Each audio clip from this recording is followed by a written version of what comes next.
Selamat pagi Bapak Ibu dan saudara-saudaraku. Semoga pagi hari ini kita sudah bangun dengan sehat, dengan penuh sukacita dan damai sejahtera dalam anugerah Tuhan kita Yesus Kristus. Sebelum kita beraktivitas di hari ini, saudara sekalian, senang sekali kita berjumpa kembali di acara Renungan Pagi edisi 6 Agustus 2022. Bacaan kita pagi ini dari Kisah Rasul pasal 23 ayat 1-5 demikian. Sambil menatap anggota-anggota mahkamah agama, Paulus berkata, "Hai saudara-saudaraku, sampai kepada hari ini aku tetap hidup dengan hati nurani yang murni di hadapan Allah." Tetapi imam besar Ananias menyuruh orang-orang yang berdiri dekat Paulus menampar mulut Paulus. Membalas itu, Paulus berkata kepadanya, "Allah akan menampar engkau, hai tembok yang dikapur putih-putih. Engkau duduk di sini untuk menghakimi atau menurut hukum Taurat, namun engkau melanggar hukum Taurat oleh perintahmu untuk menampar aku." Dan orang-orang yang hadir di situ berkata, "Engkau mengejek imam besar Allah?" Jawab Paulus, "Hai saudara-saudaraku, aku tidak tahu bahwa ia adalah imam besar. Memang ada tertulis, janganlah engkau berkata jahat tentang seorang pemimpin bangsamu." Dengan hati nurani yang murni. Saudara-saudaraku, mudah untuk bersaksi pada orang-orang yang kita tahu telah siap untuk mendengar dan akan menerima apapun yang akan kita sampaikan. Tapi berbicara kepada orang-orang yang jelas-jelas tidak menyukai kita adalah pergumulan yang luar biasa besar. Mungkin ada di antara kita yang akan setuju dengan saya. Kalau konteks ini saya akan respon dengan berkata, lebih baik tak bicara daripada sakit hati. Lebih baik menghindar. Jujur rasanya tak ingin untuk berbicara. Lebih baik diam saja sebab tak ada artinya. Apapun yang akan kita sampaikan akan selalu diterima negatif. Tapi Paulus tidaklah demikian. Berbicara kepada orang yang telah membenci dirinya dianggapnya kesempatan emas.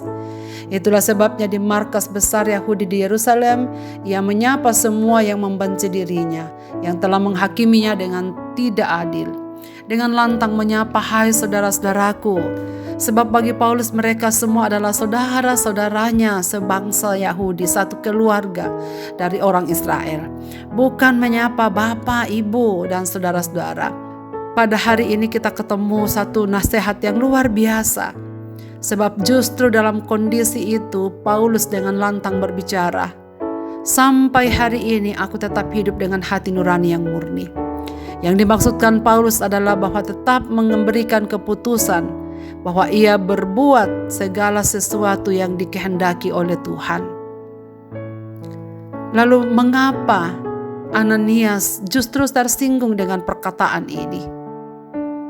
Justru perkataan yang disampaikan Paulus bahwa sampai hari ini aku masih tetap hidup dengan hati nurani yang murni di hadapan Allah, justru membuat dia tersinggung. Seharusnya mengapa tersinggung? Bukankah adalah perkataan yang sangat baik? Tetapi akan jelas terlihat dari perkataan orang banyak kepada Paulus. "Engkau mengejek imam besar." Bukan Paulus sengaja untuk mengejek imam besar. Ia sedang berbicara tentang dirinya bahwa Allah tahu segala sesuatu yang kulakukan itu kulakukan dengan hati nurani yang murni. Tidak ada maksud apapun, tidak ada keinginan apapun untuk mencari popularitas atau mencari keuntungan bagi diri sendiri. Bukan itu. Ia tetap menjaga hatinya, tetap tulus untuk melayani pekerjaan Tuhan, apapun yang dipercayakan kepadanya. Berbeda dengan Ananias, saudara sekalian, Paulus menyentil dengan perkataan melayani dengan hati nurani yang murni, membuat dia marah. Paulus tidak menuduh dia dan mengatakan kepadanya, "Engkau seorang yang melayani dengan tidak jujur atau dengan hati nurani yang tidak tulus." Karena itu saudara sekalian, dia menampar mulut Paulus melalui orang lain. Saudara-saudaraku yang dikasihi Tuhan, Paulus tetap berbicara. Mulutnya tidak akan diam hanya karena tamparan imam besar. Tapi jelas baginya bahwa pimpinan Tuhan makin jelas untuk tetap giat dan tak mundur terus menyampaikan kabar baik bagi semua orang. Saudaraku, dapat kita bayangkan keadaan Paulus yang dihakimi masa sedemikian bengis. ditangkap dan diperlakukan seperti penjahat oleh orang Romawi, dan diadili dengan tidak adil, bahkan dipermalukan.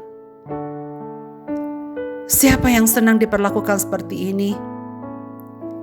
Tetapi Tuhan memakai keadaan menakutkan dan menyengsarakan ini sebagai cara untuk Injilnya dikabarkan. Bahkan sebagai tahanan, Paulus akan dipenjarakan di Roma supaya dia dapat mengabarkan Injil juga di Roma. Tuhan bekerja untuk mendatangkan kebaikan melalui situasi sulit yang dialami oleh Rasul Paulus, persis seperti Roma pasal 8 ayat 28, bahwa Allah turut bekerja dalam segala sesuatu untuk mendatangkan kebaikan bagi mereka yang mengasihi Dia.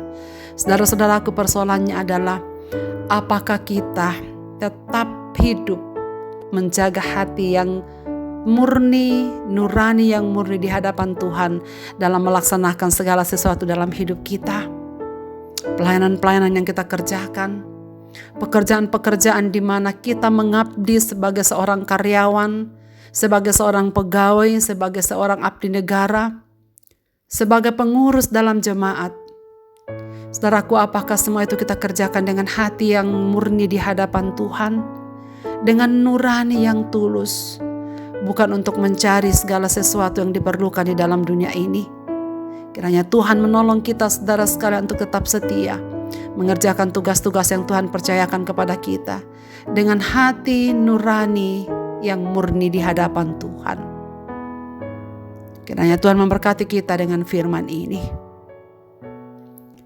Marilah kita berdoa. Bapa di sorga, kami bersyukur karena firman-Mu boleh kami dengarkan pada pagi ini. Bantulah kami untuk tetap bercermin diri pada waktu kami melakukan aktivitas kami.